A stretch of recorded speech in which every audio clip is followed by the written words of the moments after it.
Pan বসিয়ে কিছুটা তেল দিলাম, দিয়ে মাছের মাথাটা ভেজে নেব।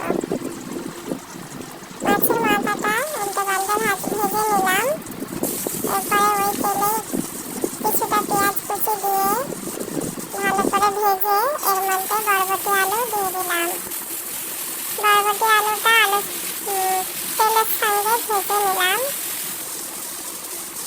তাতে 1 চামচ আদা রসুন বাটা, 1 চামচ লবণ, 1 চামচ হলুদ গুঁড়ো, 1 চামচ মরিচ গুঁড়ো, 1 চামচ ধনিয়া গুঁড়ো, 1 চামচ জিরার গুঁড়ো দিয়ে ভালো করে কষে নিলাম।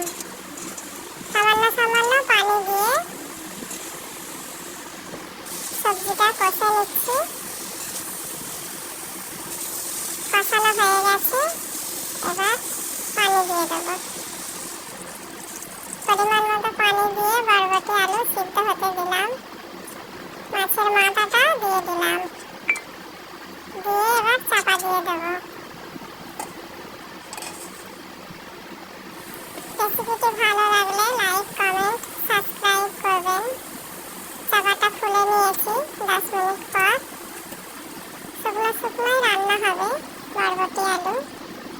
দেখুন কত সুন্দর লাগছে। আল্লাহ হাফেজ।